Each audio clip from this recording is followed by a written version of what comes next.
What is going on, everybody? We are back just like we told you we would be. It's your boy, A Dub. It's your guy, Manny C. We are here in the place to be at Club 50 Sports. What's going on, Manny? Talk to me. Talk to your boy. What's going on, everybody? What's going on?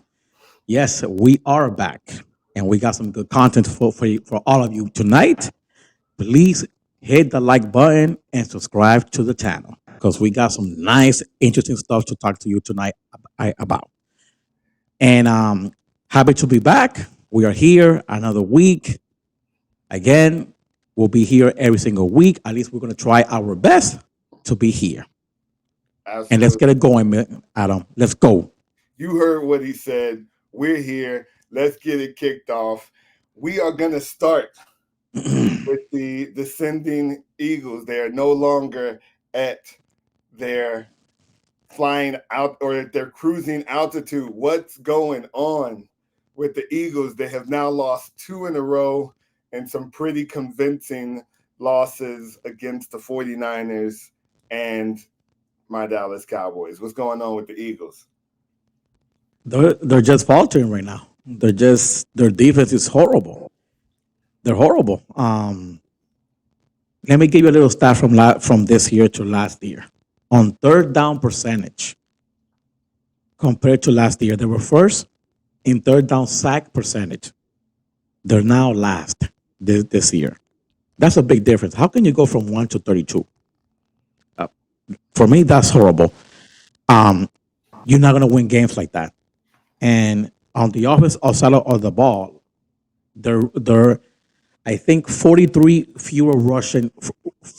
rushes less than last year, and they are 490 fewer rush yards than at this point last year. That's pretty significant.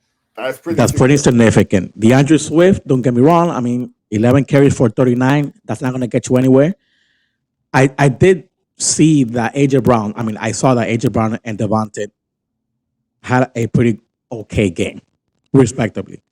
But one thing for sure happened: two fumbles, one by each, and those they got converted to scores. Critical. Very critical in a division game.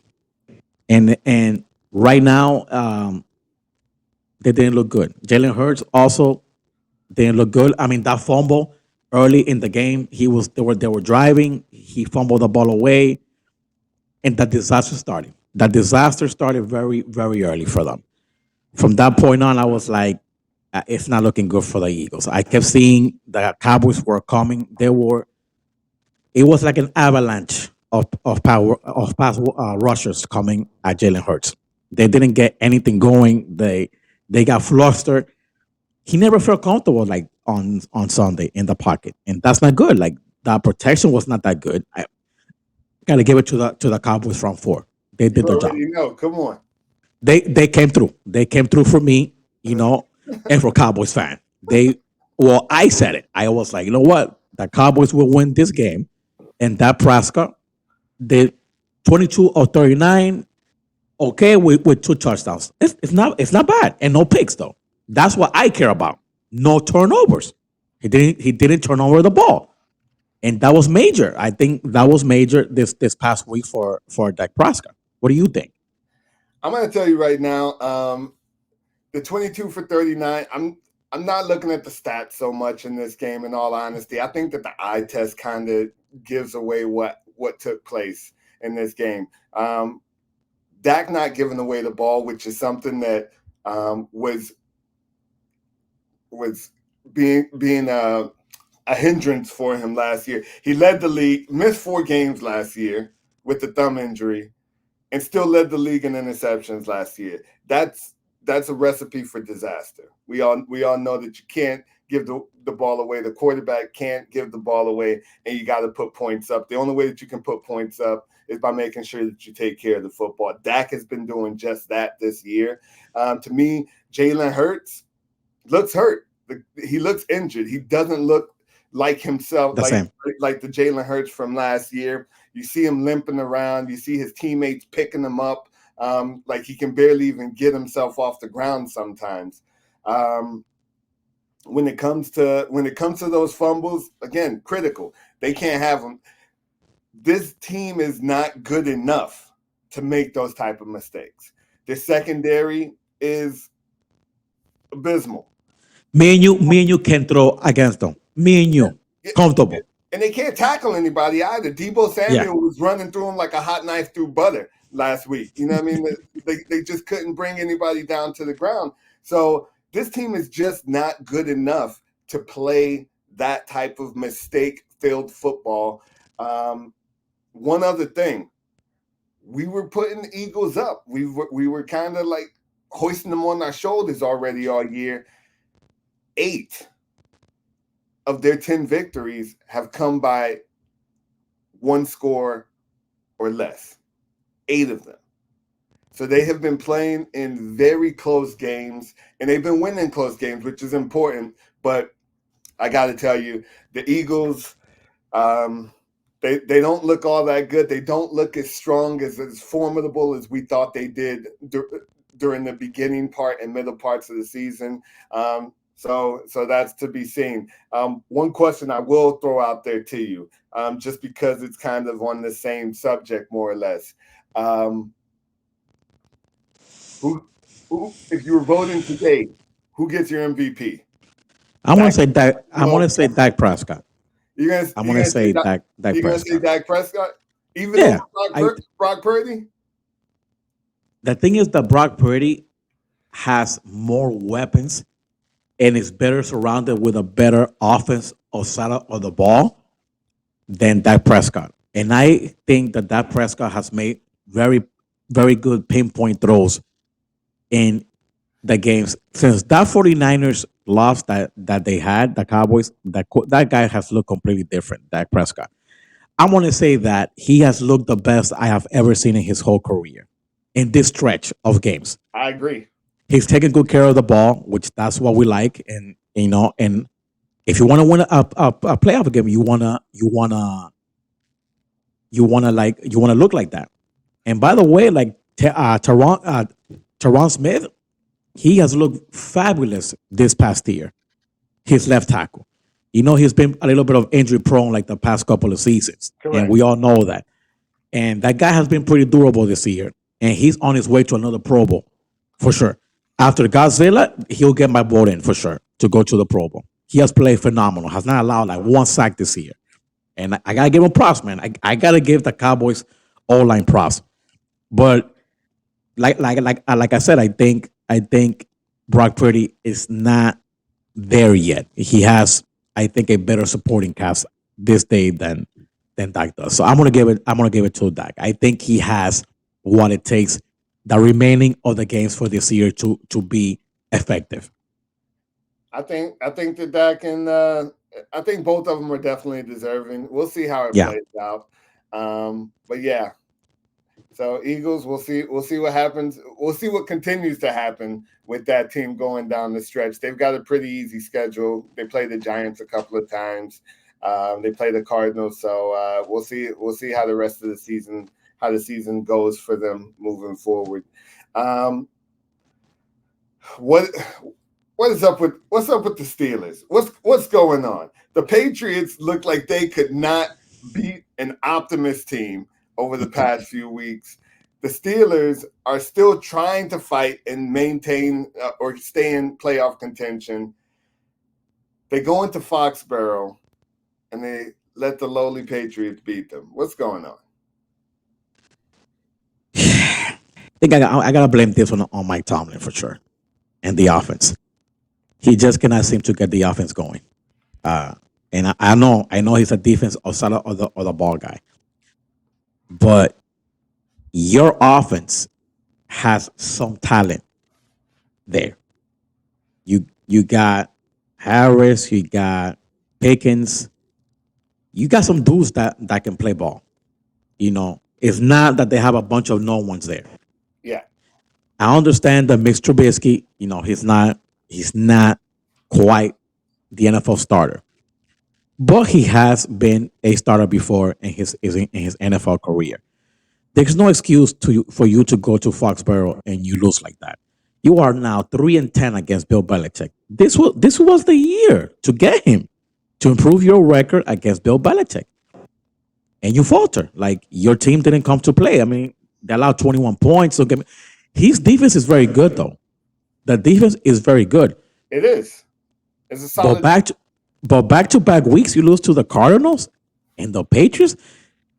For crying out loud, these teams are about to draft in the top 5 or 6 in the NFL draft coming up next year. The, and you're fighting for a playoff spot, and that's how your team comes to play. You probably find yourself out of the playoff now because Oh yeah. I don't see. Okay, so they got coming up the Colts, Bengals, Ravens, Colts, Bengals, and Ravens. Now the Colts, Colts are a good team. they're not a wash. They're not a wash right now, and they're doing good without like the rookie starting quarterback. You got the Bengals who just came out of a W this past Correct. week. Browning was looking really good. You know It was what I looking mean? pretty good. And then you got the Ravens now. Team is 10-3. It's looking pretty slim. I think this could be his first losing season as a coach, and boy, it's a disappointing one. But like you just cannot be doing that. You can't. Like I'm looking at the numbers, and your offense cannot seem to get it going at all. And now in the cold weather, this is going to be like running. You have to run the ball now. You have to because you play in the northern part of the country. You need to run the ball, and they're not finding traction running the football. Like they're just not. It's very 52, mediocre right now. 52 yards running, 52 yards rushing, and their leading runner, their leading rusher was Mitch Trubisky. That cannot happen. That cannot happen. He's right there. That cannot happen. Yeah, that's a recipe for disaster. Najee Harris had 12 rushes for 29 yards. You got to get him more touches than that. Now, don't get me wrong, Najee Harris, he's been running at a very low clip when it comes to yards per carry. You have Jalen Warren, who had 7 carries for 11 yards. Like these clips that's a 1.6 average. That's Not good. That's Not good. pretty horrible. Now the Patriots, again, we mentioned this last week. They're a middle of the pack defense as well. They're not going to get pushed around the field or anything like that. But those type of numbers, that's not Pittsburgh football. That's not No. Pittsburgh football in December. You're talking running and defense. That's Pittsburgh. That's Pittsburgh football, and it just doesn't look good. It doesn't look good. And how the Patriots were able to pull this one out and bring Bill Belichick one win closer to Don Shula, I don't know. I don't know. Let me ask you this: do you think the Steelers make the playoffs? I Or don't think so they do. you say that more likely this will be Mike Tomlin's first losing season in the NFL. Well, all he would need to do, technically, to keep it from being a losing season is win 2 games. But even with that, I don't think that 2 games is going to get them into the playoffs right now. Like right now, they're 3rd in the division. The Browns are 8-5. The Ravens are 10-3. You've got the Chiefs still at 8-5. They're not playing their best football, but they still got a better record. The Dolphins are at 9-4. If I had to put anybody in, the Bills would go in over Pittsburgh. Correct. And they're currently 7-6 as well, same record as Pittsburgh. But I would have a little bit more faith in Josh Allen being able to do it than Mitch Trubisky or whoever they're putting out there. It just doesn't look good. You got the Jaguars at 8-5. I'd even put the Colts or the Texans in over them. You know what I mean? Or even the Broncos. Or I was going to say even the Broncos. The Broncos have played pretty good like the past couple of weeks. The Broncos are in the chase as well. You got a lot of 7-6 teams. In the AFC, you've got the Bills, you've got the Broncos, you've got the Steelers, you've got the Bengals, you've got the Colts, Texans, all at 7-6. That's a lot of teams in the hunt. Crunched up. Yes. I think if Pittsburgh wanted to really give themselves a real opportunity, they had to beat the basement, the basement Patriots, and they weren't able to. Or the basement, or the basement Cardinals too. Yeah, they've let some games get away from them, winnable games, and that's probably going to come back and bite them later on in this year, because it's a close race, but you got a lot of good teams at 7-6 right now. A lot of teams that I would consider better than the Pittsburgh Steelers. It's gonna be fun, a very fun December, Adam, and it's coming down to the wire now. Is show me what you got, or you go home. Hey, you already know I love December football. I love December We football. both do. We both do. This is do or die. I enjoy December football. December football is we get some snow games here and there. We get this is the time to get down to it. So we'll see what happens over the next coming weeks. And Mike Tomlin, you kind of let one get away from you, unfortunately, my friend. So here we go. Now we're talking about, has the sun set on the Warriors dynasty in Golden State? And does this team, Steph Curry being the leader of this team, have one last dance in them to get through the Western Conference and hoist the Larry O'Brien trophy? Is there any chance in your mind whatsoever that this team can pull this off? And I want to say yeah, but like, no, it's not. It's not gonna happen. In order for that to happen, Adam, a lot of things have to go their way. As in, like, they have to create another big man in Golden State that can rebound. Um, Steph Curry. I mean, I don't doubt he has been performing well this season. It's nothing against him, but like his running mate Clay, Draymond, Yeah. Clay especially has not looked the same. He hasn't looked the same. He hasn't shot the ball. In a couple years, he hasn't. In a couple of years, he hasn't. Ever since he blew the knee and the Achilles, he has never looked the same. He's more now of a jump shooter. He cannot create his own shot. He has like difficulties creating his own shot. I just don't see it happening. A lot of things. Poole, the other guy, he had a very good finals run, but he has not been the same ever since they won the NBA finals. Oh, He has taken. well, Poole, they shipped him away. Poole is over in. There you go. Yeah, there you go. So just imagine. So they don't have. They don't. If I mean, I meant to say Chris Paul. That's what I meant to say. Chris Paul. I got confused. No Paul, he's. I mean, he's scratching almost 40. Yeah, come on. He is. His conditioning is not like LeBron James, Papa.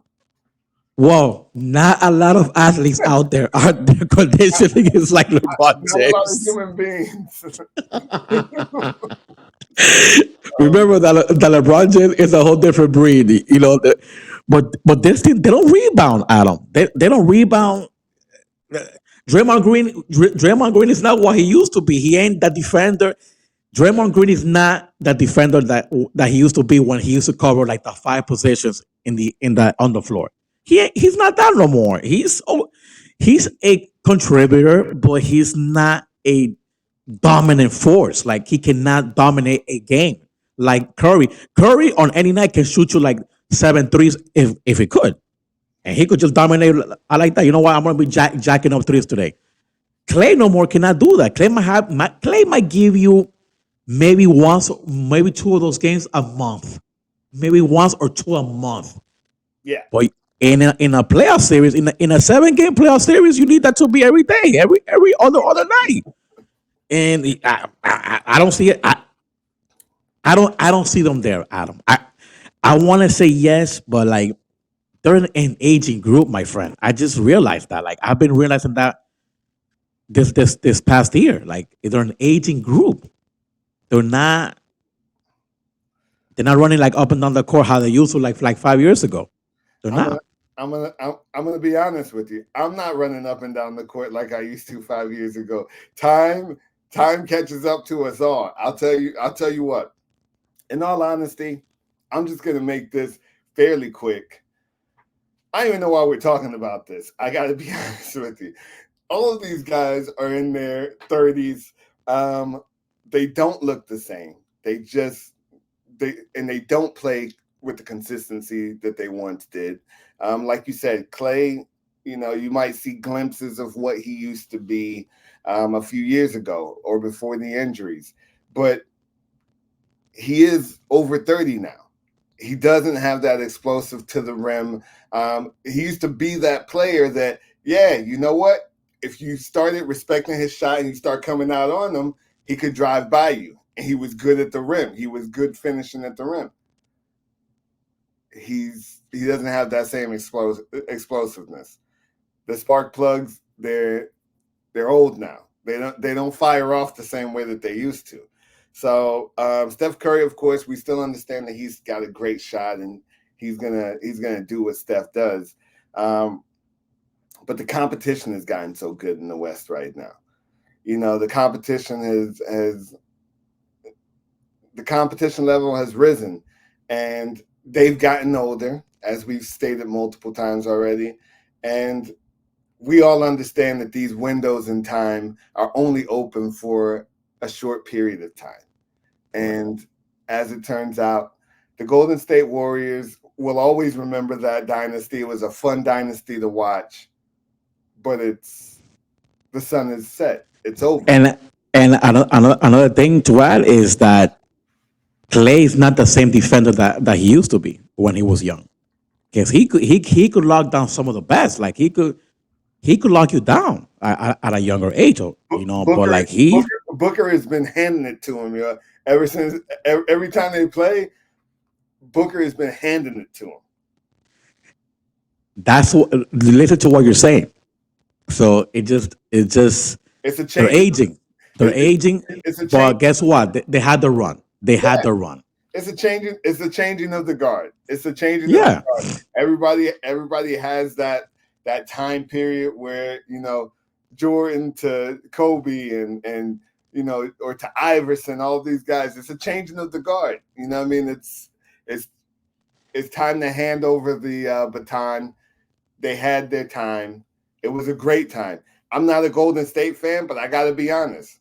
Golden State, throughout our lives, were never relevant. Never relevant. I used to forget that they even had a team. Let's just be honest. I used to forget that they had a team because nobody was ever talking about them. So when they started playing well, when they drafted Curry and when they drafted Klay Thompson, it was nice to see that atmosphere and the Oracle Center. Just it was good. It was fun. I think we'll all remember it for a very long time because that dynasty did last for a good period of time. But the window is closed. The window is closed. Yeah. Yeah, the West. I'm telling you, it has some gems out there, man. Gems is the Clippers. I mean, Denver, the Lakers they're still pretty good, and I just don't see it happening. I think their window of opportunity is closed. It's closed. They gotta start redrafting again, like the whole roster again, because with And, this one, it's not gonna go. and poor Chris Paul. He's chasing. He's jumping around. He has caught some bad break, man. Because man, last year I thought they had a chance with with KD, with Booker. That didn't transcend. I'm like, man, this guy cannot catch a break. And then the year actually that they went to the finals. Remember that they were up to nothing. Yeah. Phoenix was up to nothing. And then the Greek freak said, you know what, enough of this. I'm gonna take over. And that is what Wales do. Wales, they pray, man. They pray on the weak.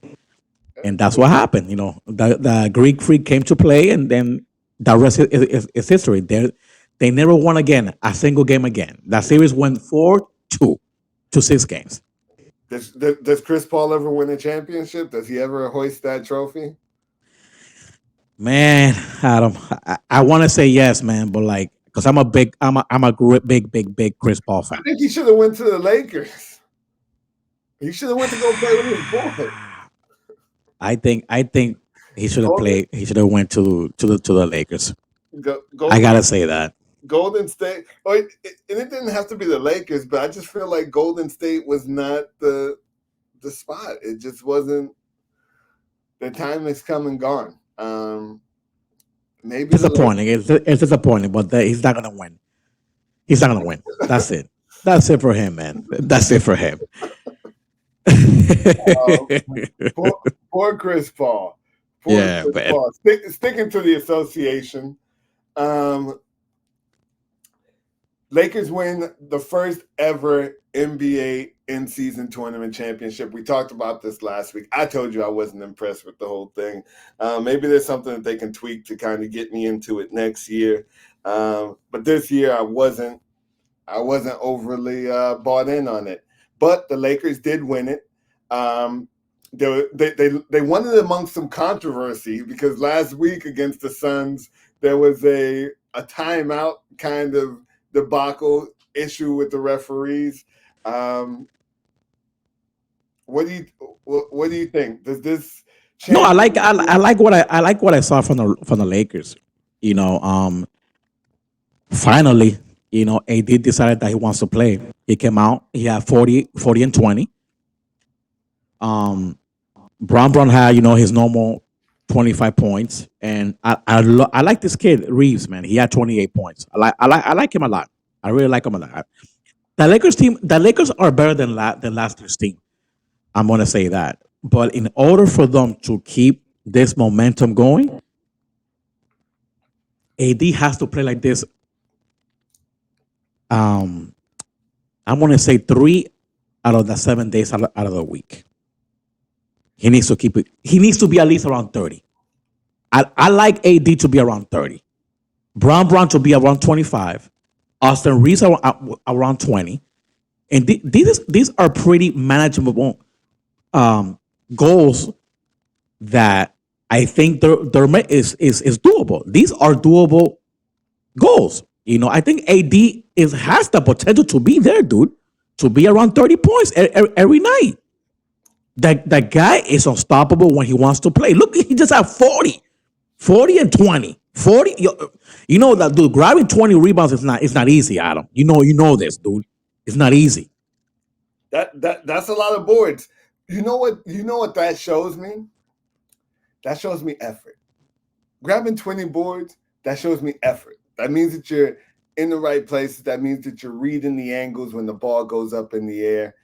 You don't get 20 rebounds by standing near the 3-point line. I've never seen it. I've never seen a person. I've never seen that many rebounds bounce back to the 3-point line. So that's correct. So when you say 20 points, I'm sorry. When you say 20 rebounds, that tells me there was effort there. That's immediately what I see just from a coaching perspective. There was effort there. Now, what happens with AD, and the reason why I don't give this too much, when it comes to momentum, is this was a one and done. The playoffs ain't like that, baby. That's correct. See the same team possibly 7 straight times. And AD's problem has been that he'll do that. He'll give you 40 and 20. And then the next night he comes out and gives you 16 points. And 7 rebounds. And then the night after that, he'll give you 34. And then the night after that, he'll give you 12.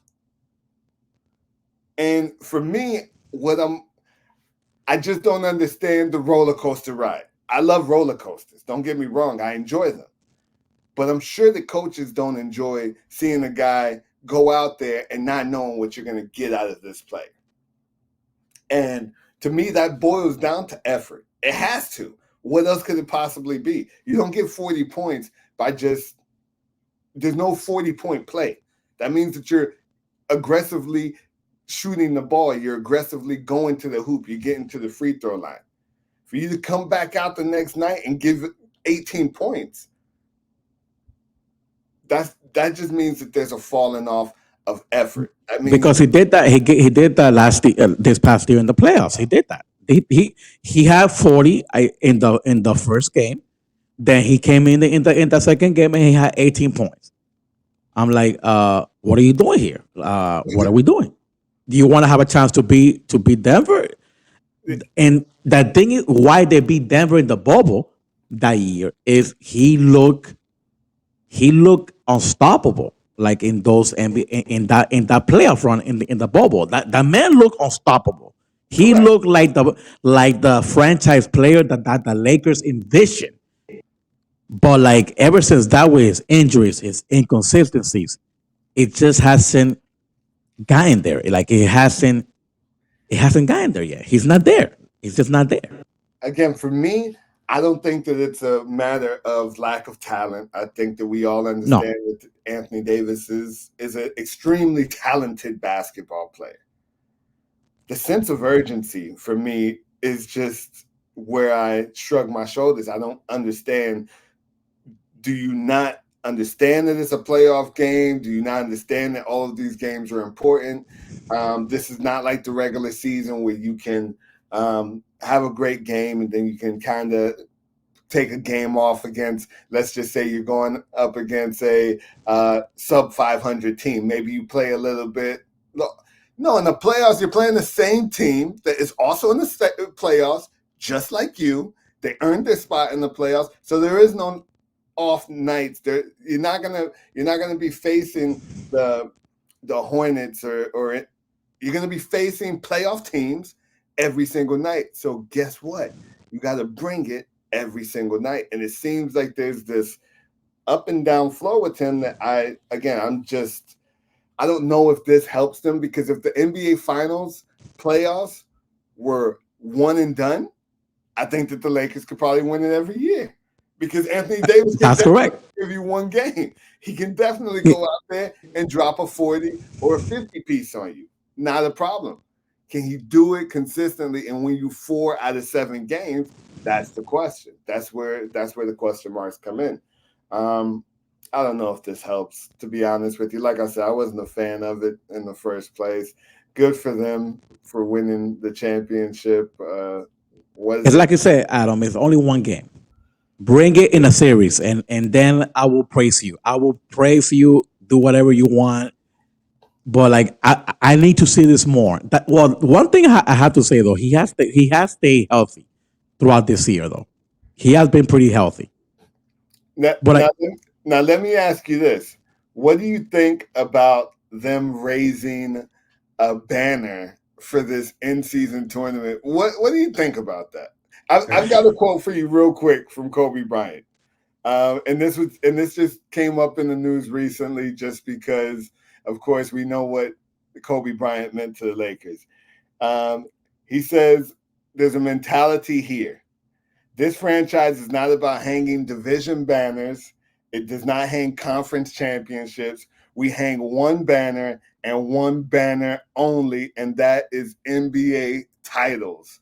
What do you think about them possibly raising a banner for a Mickey Mouse? And I don't want to be disrespectful, but come on, we're gonna raise a banner. We're gonna raise a banner in the arena for an in-season tournament. What are we doing here? I have to agree with Black Bamba. I do have to agree with him. Again, this trophy is a trophy, but it's not an NBA Finals trophy, my friend. It's not. Now you tell me that you're gonna hand the NBA Finals. I'm like, woo! Let's clap it up for you. But like, dude, it's A, an in-season a banner? tournament. A banner? A banner. No, my friend. No, no, no, no, no, no. For everyone out there, please hit the like button. Please subscribe to the channel, as we're gonna be here every single week talking about sports, basketball, football, what we love, what we like the most. Me and my boy Adam there.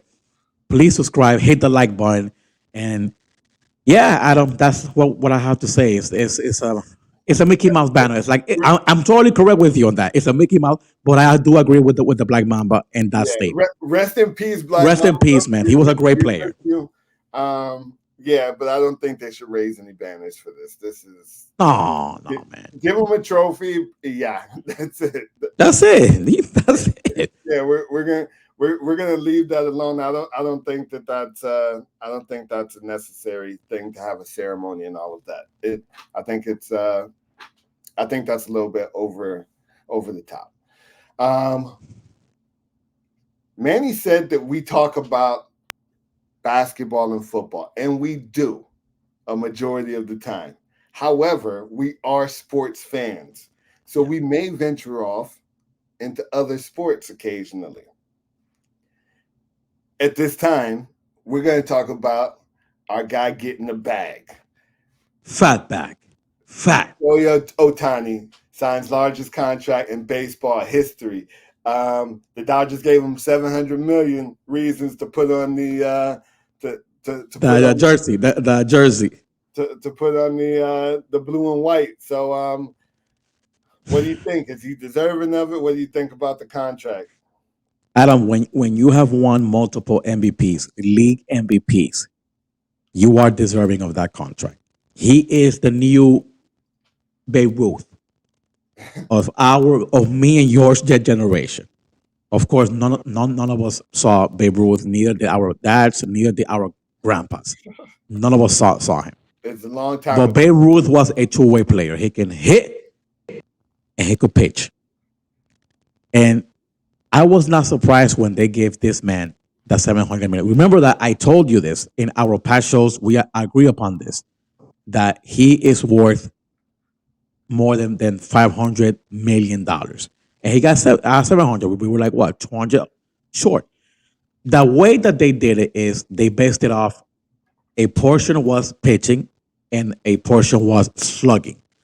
That's how he got paid his contract. For everyone out there, that is what happens when you are a dual threat of a player. This man just won you a league MVP recently.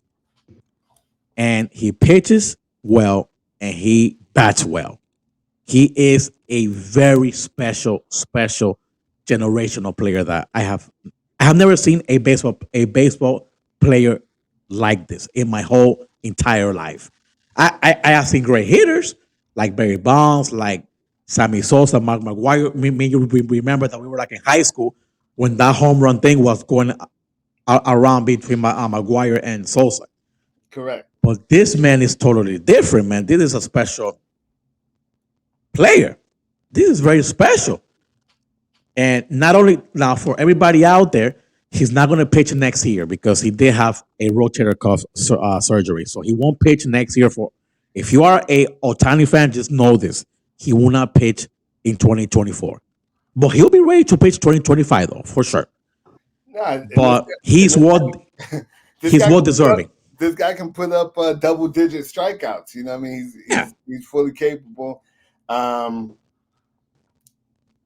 This guy, again, the way pitchers pitch these days, hitting a baseball is known to be one of the hardest things to do in professional sports. You have milliseconds to decide whether or not you are going to swing at the ball, spot the ball, and get your bat on the ball. Babe Ruth, not to take anything away from him, pitchers were not pitching like these kids are pitching today.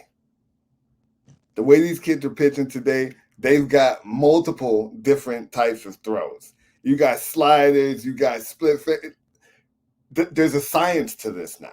There's a science that has come into play, and for him to be able to do the things that he does is spectacular. Now, just to kind of give everybody some insight on the way that this contract is. This is $680 million of this contract is deferred. What does that mean? That means over the next 10 years, Shohei Ohtani will be making, the Dodgers will be paying him $2 million a year. $2 million a year over the next 10 years. After that, in 2033 to 2043, they will be paying him $68 million a year. Ultimately, what does that mean? We all know that today's money is not as much as tomorrow's money, right?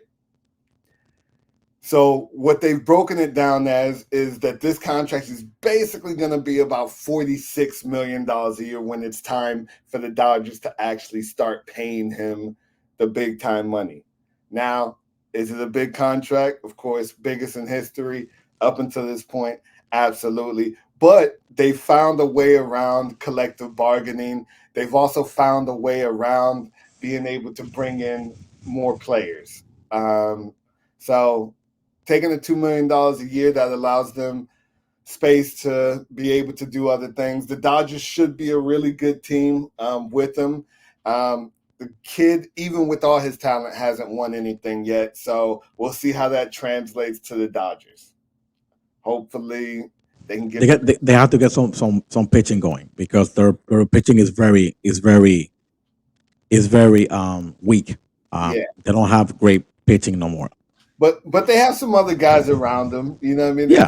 They've got some guys around them. So hopefully they'll do well. Hopefully this contract works for both parties. I've never heard $680 million ever being deferred, especially for that long period of time. But I'm sure he has enough sponsorships and deals to get him through. So it's He's making money somewhere else. Trust me. yeah, it's a nice little retirement plan at the very least. Making $68 million. I'm sure he won't struggle in life. You know, even though 68 million is going to be less 10 years from now than it is right now, I'm sure he'll be okay. I'm sure he'll be okay. He'll be all right. Trust me.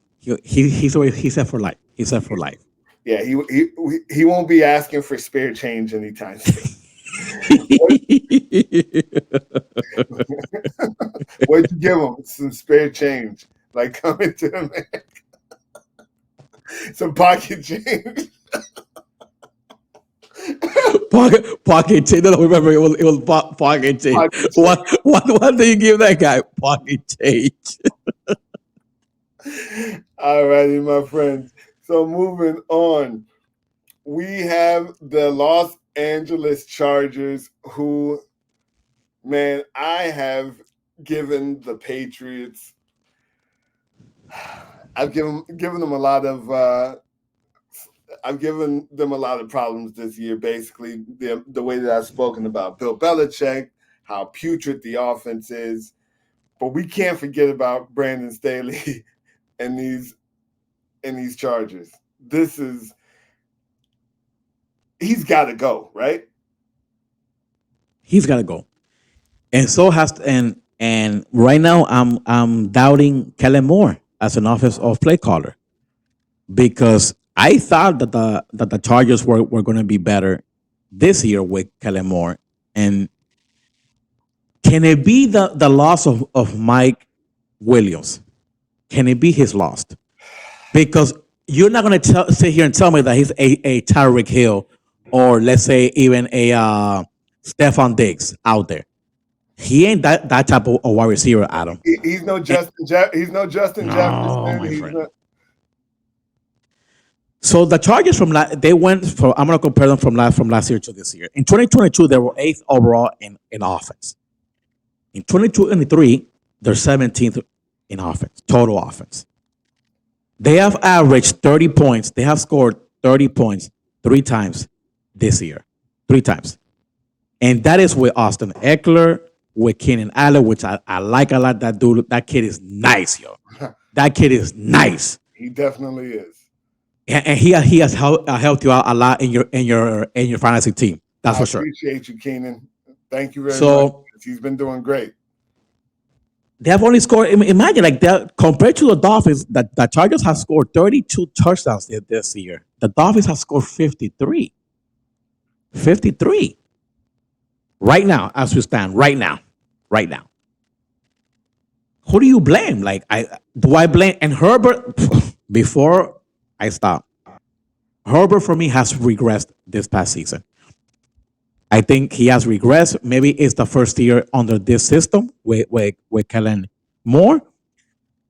But he has regressed, Adam. The numbers are not there. The numbers. He just got shut out the other day. He just got shut out. Yeah. Yeah. Baseball score, my friend. Baseball score. Well, he didn't get shut out. It was 6-0. They beat the Patriots. Yeah. And then this past week they put up 7 points. Of course, he got knocked out of the game with the finger injury. But again, Kellen Moore was, if I'm not mistaken, in line to get head coaching positions. They were talking about him being being a head coach somewhere. This kid doesn't seem ready for that type of move. With all of the weapons that they have in the Chargers, their offense looks extremely vanilla. There's no creativity in it. No. And I'm going to tell you this right now. Maybe he was the problem in Dallas. I don't want to. I said it. You know what? I said it. Forget about it. I said it. I put it out there. Dak is looking better than he ever has. With Mike McCarthy. Now, I'm not saying that Mike McCarthy's the second coming of Jesus Christ for Dak Prescott either. What I am saying is Kellen Moore as good as we thought he was?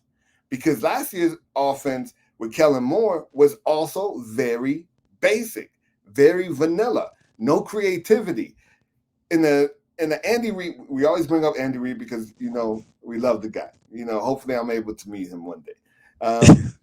Looks like a great person. Looks like a great person to talk to. Anyhow, Andy Reid, you see so much movement in the backfield. He has wide receivers running. Motions, everything. Mike McDaniel does the same thing. Motion, movement, Tyreek coming through the backfield, circling back around, going out, running routes. In this league, you cannot line up and run the same sets over and over and over. The defenses are far too smart. They're far too smart for you to keep on showing the same look and think that you're going to be successful with it.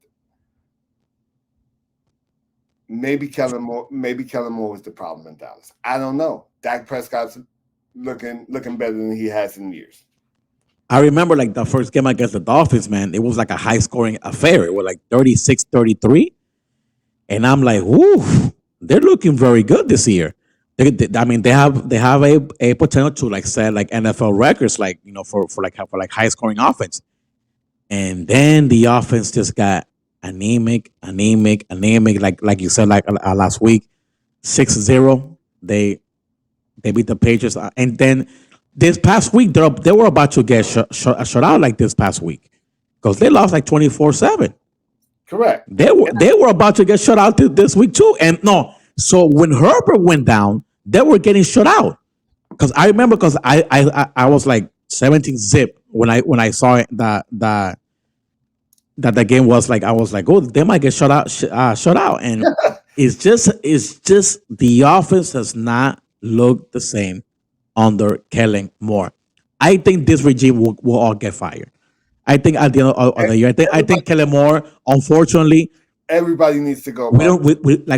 I hate calling for people's heads, but hey, this is not for long. That's what it stands for. Not for long. Everybody needs to go. They need to decide whether or not Justin Herbert is the guy for them. And again, he's a talented quarterback. We all understand that. He makes a lot of mistakes. He makes a lot of mistakes. Is that because he's being put in positions to make those mistakes? Are the check downs just not there, or is he just not checking down? I'm not sure what is going on, but that team, in my opinion, is far too talented. Far too talented to be running into these types of offensive woes.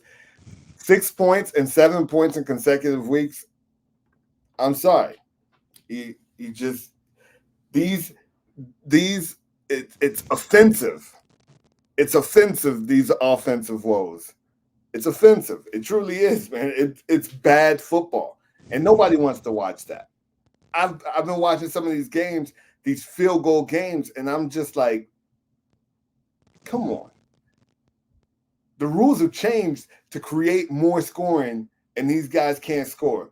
You got field goal kickers. That's unacceptable. Yeah, you got kickers kicking 50 and 60-yard field goals because these guys can't move the ball. Going back to Dallas real quick, did you see that kid kicking 60 bombs? He was kicking bombs from the outside. I'm like, oh my Lord. He kicked 60, he kicked a 59, he kicked a 50 and a 45-yard field goal. He looks like Tucker from Baltimore. Been kicking like those long field goals. I'm like, they have a little gym here. Like Dallas has a little gym here. I'm like, ooh. They need to score touchdowns. Don't get me wrong. They need to score touchdowns, but it's nice when you're at the 40-yard line and you can trust this kid to kick you like a 57-yard field goal like it ain't nobody's business. So No, that's a good, very good kicker he is though. He looked good. He looked good like that day. he definitely did. He definitely did. So you already know it's a week full of things that have happened. I know you got something that you might want to talk about that happened very recently. So tell me what's going on, man. What's on your mind? As a Dolphins fan, I was very disappointed last night. I thought we had it in the bag, man. I thought we had it. We were up 27-13 with 3 minutes remaining, and then everything collapsed in front of me. I was like, I'm gonna put this. I have to put this on Mike McDaniel's and Fangio. They both failed us as Dolphins fans because you made Levy go 23 for 38 with 327 yards. And by the way, like Hopkins looked amazing in the fourth quarter. I'm not sure. Man, he was catching balls. Not sure why nobody wanted to sign this dude. Dude, and Fangio, okay, you know that you lost Jalen Phillips, your second best pass rusher for the season. You need to scheme up something, blitzes, linebacker blitzes. You need to scheme up something. Yes, to put pressure on the rookie. So to make him give him this guy's coverages. Show him one look, go drop to another look. I didn't see this. You kept playing damn zones for all I care. I'm like, dude, no, man, no. He picked you apart. And he picked us apart. Like Levy picked us up. I'm like, what happened here? Another thing that got me worried. Mike McDaniels has to show Dolphins fans that when Tyreek Hill goes down, you need to scheme up something to open up those receivers. Because how is it that Jalen Waddle had 79 yards and Hill had 61, and we all know that Hill didn't play the whole game. He didn't play the whole game. He played hurt too, by the way. What are we doing? And the Dolphins, this is another thing. The Dolphins rush for their average. They were great rushing the ball yesterday. But situational wise, this man tends to go away from the run. And mind you, we have 4 backups. I'm gonna be honest. Tua also needs to be better with the ball. He needs to be better. I know we have 4 backup offensive linemen playing, but that's no excuse. You need to, so you had 4 linemen down. It's not like if you're playing a front like San Francisco. Man, if you were playing against the Dallas Cowboys, the San Francisco, that they have great trenches, I understand that they overwhelm you. But these are your Tennessee Titans, man. Who the hell do they have on that D line? They allow 5 sacks. The Dolphins allow 5 sacks. What are we doing here? There was a drive that we drove down to the goal line, close to about to score, and this guy just starts throwing the ball. I'm like, and Raheem Mostert, who had 2 touchdowns, he was right behind you. He was right behind Tua. Why not give him the ball and pound it in? Yo, take it inside. Take the handoff and go inside between the tackles, and just see what happens. This man throws the ball incomplete, and next thing we know, we had to field goal. And then Bradley Chubb commits a damn dumbass penalty for 15 yards. I'm like, dude, okay, you missed the sack. I understand. Oh, how many players have missed tackles and missed sacks? And they don't go like, oh my God, I'm gonna throw away like my helmet. Come on now. And if you're gonna do it on the sideline. Get to the sideline and throw it on the bench or whatever. Throw whatever you want on the bench, on the sideline though. But you cost that right there could have been either a field goal or a punt by that time, and that was converted to a touchdown. And we missed a golden opportunity because now for our luck, our center is out for the year. So I mean, we might have maybe 2 more guys coming back from injury, that's Hunt and that's Armstead. But pretty much, man, we are down to two starters for like the rest of the year, and offensive linemen are pivotal in the stretch run right now. Pivotal. Yeah. Um, Dolphins had that in their hands. They let it go. Yeah, can't lose a ball game like that. You can't lose a ball game like that. The offense when Tyreek Hill went anemic before he came back to the game. And I have to blame McDaniels. I have to. It's on him to scheme these receivers open. And another thing, before I even forget, whatever happened to Claypool? You signed him for a reason. You signed this man for a reason, and this man hasn't done much for. I mean, you brought him in as like a red zone threat, and he hasn't done anything for you, or at least try to get him the ball. Like, you know what, Tua, we're gonna put Chase Claypool here in the corner. Just lob it to him to see what happens. That dude is 6'5". I mean, like, what is the worst thing that can happen? He had a good rookie year in Pittsburgh. You know what I mean? The guy looked like he And man, and when we signed him, I was like, oh, it looks promising. I think we have a pretty good, red zone target. Red zone target. imagine you drafted him on your fantasy football team in the eighth round. Shout out to Manny real quick. Manny finished off the season number 1 in our league. I did not pick him to make the playoffs. I typically do a who's going to make the playoffs after we draft. Manny was not included. And lo and behold, my man gets the number 1 seed in the playoffs heading into next week. He's got a bye week. I'm number 2, so I got a bye week as well. So, you know what I mean? I'm happy for both of us. And congratulations on making the playoffs. Thank you, Alan. Same to you, man. Let's hope that we can do damage here. All right. So that was Manny's What's on Your Mind segment. I knew that he was probably going to want to change it just because of the happenings of last night. But yeah, I completely agree with all of those sentiments. The Dolphins definitely folded a victory last night. And that was unfortunate. But moving on, let's take a look here. Kind of jacked that up, so let's just take that down. So is Zion feasting on more than just the competitors? There's been word that he looks like he is not in tip-top shape. Doesn't look like he's taking his physical training routines very seriously. Should Zion Williamson's conditioning be a concern for the Pelicans, or is he just talented enough to do what he does regardless of what he looks like physically? It should be a concern for the franchise because he has missed 63% of his games in his NBA career. You don't draft someone in your top 5 to be missing games like this, like he has. He's not in shape. The guy is not in shape. He has a belly. Like, I was watching him play the other day. I mean, he's a great player. Don't get me wrong. When he plays, when he wants to play, but he needs to look out for his conditioning at a very young age. He's still young. He's a very young cat. And I think that he needs to be more disciplined as far as his eating habits. And this is why me and you we praise a lot of LeBron James because you think that LeBron James can play to his late 30s with Zion's eating habits? No. Look at GOAT Tom Brady. Tom Brady played till he was 45 years old, man.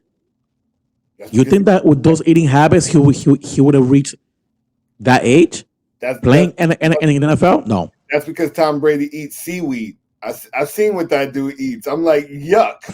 But it keeps him in tip-top shape. So, but yeah, go ahead, continue. I'm sorry. But he needs to care more about his what he eats. I think he needs to hire a nutrition because man, he looks heavy out there.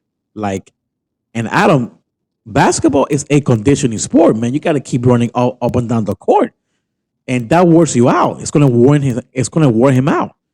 You need to be lighter. You need to be a little bit more firm, lighter, in order to sustain the longevity of an NBA season. And he's doing himself and his body a very, very big injustice. I mean, it's good to eat that nice little filet mignon, a nice little steak, but take care of your health. These people drafted you high for a reason. You are the face of this franchise. Act like it. Act like you wanna be disciplined and have better eating habits rather than look fat out there and playing ball. Like, no, there's no excuse for that. There's no excuse for that.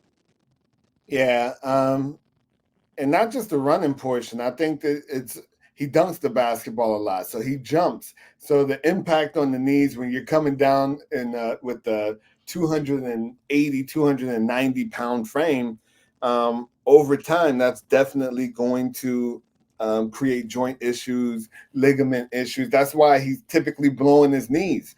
It's just a lot of weight coming down on very small body parts, and that's not something that you're going to be able to sustain for an 82-game season. The college basketball, you can do it. It's a shorter season. You've got so much time in between games, and you just can't do that at this level. Zion has played rookie year 24 games, 61 games his second year, 29 games his third year, and 20 games last year. That is horrible. Horrible. 3 out of the 4 years that he's been in the league, he hasn't made it to 30 games. Not 30. Horrible. Very poor. What boggles my mind is that the New Orleans Pelicans, that they paid him 5 years, nearly $98 million, fully guaranteed. Guaranteed. What are you thinking? I'm going to read this again. 24, 61, 29, and 20 games over the last 4 seasons. That is horrible. That's bad. That's crazy.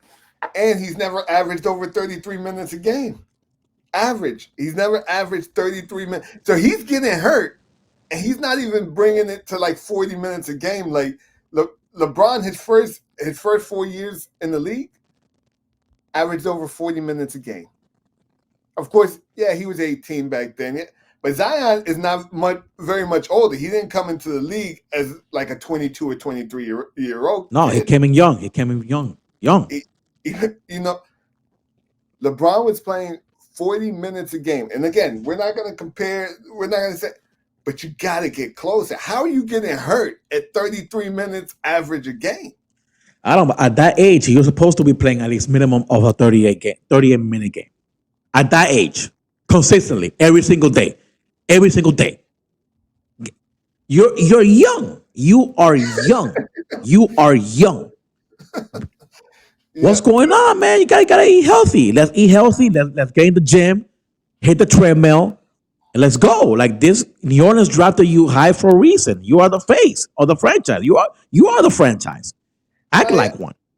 Because at that age, usually what the coach does is around like the 2-minute mark of the first quarter and the third quarter, they're going to take you out of the game. Why? They know they have a TV timeout between the first and second quarter, and then they're going to leave you on the bench for maybe another 2 or 3 minutes going into the second and the fourth quarter. That's like your 4 to 5 minute rest right there. 38 minutes, you're right on the head. That's around where you should be. Coming out 2 minutes, with 2 minutes left in the first quarter, you stay out for the first 3 minutes of the second quarter. With about 9 minutes, you should be taking off that warm-up, and you should be finishing up the half. And then you do the same thing the third quarter going into the fourth quarter, and you should be finishing up the game. 33 minutes, and you're still getting hurt? you've only played past 30 games one time in your 4-year career, and then they ink you. They ink you They inked you. for 198 minutes. I don't. But that is, I think this is where like franchises tend to fail, Adam. You have to put a clause there. Of course, You need to put a clause like we need you to lose X amount of weight. You gotta be hitting the gym. You gotta eat. We are gonna supply you with a nutritionist so they can work with your body, like LeBron James does with his. Like this is where the franchises fail. You gotta put this man in position to succeed in your franchise. And I don't think New Orleans has done him right. I would have been like, yeah, we are gonna ink you, but there are going to be clauses there that we need you to but there is achieve. 295 pounds is their clause that he has to be. But to me, that's still heavy. To me, Yeah, that's still heavy. huge. That's still, it needs to come down more. I'm sorry. 295, but he be looking like a linebacker then. This is not, he be looking, that's 295? No, nah, man. His contract says that he has to be less than 295 pounds. To me, as a basketball player, But is he Shaq's size? 7 feet tall? Because Shaq used to weigh like two something, like 290, like well, in his Orlando days, we're talking about Orlando days, the Magic days. You know, I'm amazed. I'm still amazed. I'm still amazed. yeah. Moving on, we're moving on to the game ball of the week. Let's go. Let's do this. Who you got? Man, this is an easy one, man. I'm gonna have to give it up to the Cowboy squad, the defense outside of the ball, man, doing the demolition job on the Eagles. I gotta go with the Cowboys, man. They deserve it. The defense, Cowboys defense deserve my game ball of the week for doing that demolition job on the Eagles. Mine, I like to dig deep, man. I like to dig deep. I'm giving it to Jake Browning. The Cincinnati Bengals quarterback. I know they beat the Colts, but the Colts are no railroad track. You know what I mean? They don't just get run over. So they're still in playoff contention. He had a really good game, and he did it without Jamar Chase. You know what I mean? Don't get me wrong, Chase was playing, but Chase didn't have a great game. He was distributing the ball around. Great play this past week. He had like 275 yards. I believe he had, what was it? 2 touchdowns? What did he have? Yeah, 2 touchdowns. He did have a pick, and he also ran in one touchdown. So he had 3 total touchdowns. He had an interception, 275 yards, but he got the W. Standing in there for one Joe Burrow. My game ball goes to Jake Browning. Way to go, young man. That's a good one. Keep up the good work. So, top 5 NFL teams for now. We do this every week, and it's going to change from week to week. I don't think that we've had 1 week or 2 weeks where it's been the same back to back. I don't think it's happened. People have, teams have fallen off and fallen back on. So I'm going to jump right into it. Number 5, even though they failed last night, I still got the Dolphins in there. Okay. I still got the Dolphins in there. Bro. Number 4, I've got the who did I pick number 4? I'm BSing here. Give me a second. Let me pull this up real quick. How am I gonna mess up my own 4?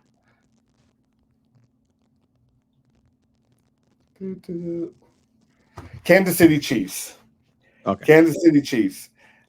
I'm still believing in Patrick Mahomes. I'm still believing in him. It doesn't look that great, but Kansas City Chiefs number 4. Number 3, I've got the Baltimore Ravens. Okay. The Baltimore Ravens. Number 2, I got the Cowboys. Number 1, as We I already got, know. I got We Big already know. I got Big Brother. And you know what? I'm switching it out.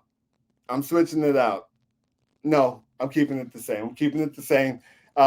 5 Dolphins, 4 Chiefs, 3 Ravens, Cowboys, and then the 49ers. Let's do that. All Okay. right. Moving on. All right. So let's see. So now every week we do our picks. Just some marquee games, typically have some playoff implications there. And this week we've got let's say this real quick. Manny went 4-0 last week, so give the man some props there. All 4 of his picks nailed. I went 3-1. You know, I picked the I picked the who was it? I picked the Chargers to beat the Broncos. I don't know why I did that. That was just crazy. But this week we've got the Broncos and Lions. Who you got? I'm writing this down. Oh, It's it's a tough. hard one, man. It's It's a hard tough. one. The Lions have been up and Dan down. Campbell, please do not let me down. I want to go with the Lions. All right. I'm going Lions as well. Cowboys at Bills. Dak Prescott, I'm running your damn train. Let's go. Gotta go with the Cowboys, yo. We need help. We need the Bills to lose. I'm going Cowboys as well. Ravens at Jaguars.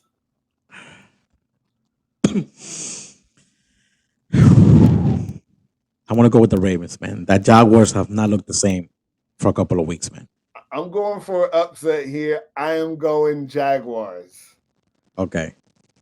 And we got Eagles at Seahawks. The Eagles are reeling right now. Seahawks don't look like they're playing too bad. They've been playing some pretty decent ball. They've also been a little up and down. So this is kind of a player's choice here. Toss up. I'm gonna go with Hurts. I think he stops the bleeding with this game. You Gotta don't go think with Hurts. you don't think he loses 3 in a row, huh? No. I don't see them. No. They lose 3 in a row, and we are looking very dangerously bad. Very bad. I'm going with DK Metcalf and Tyler Lockett tearing up that weak Eagles secondary in Seattle with the 12th man on their backs. So I'm going Seahawks in that game. We'll see how it goes. Got some good games coming up this week. We will be discussing what unfolds next week. Same place, same time. Manny, talk to the people. Again, guys, please hit the like button. We need everyone to hit the subscribe. Tell your friends, tell your families. We're here every single week. And we're gonna bring you guys some good content. You know, some football, basketball, like what we love to talk about. Again, some days, some weeks, we are gonna squeak in other sports because we just love sports. But this is Club 50 Sports. Like we gotta talk about a little bit of everything. I give you guys a little bit of everything. But please, guys, again, don't not forget to subscribe. Hit the like button. And Adam, Show us some love. show some love, man. Adam say something meant to say good night to the folks. Hey, y'all know what it is. It's your boy A Dub. Adams in the building. My man Manny C. Manny, I love you, my brother. We will be back next week. I hope you all have a great week, and we will see you soon right here on Club 50 Sports. Make sure that you like, make sure you subscribe. We'll see you next week. Next week.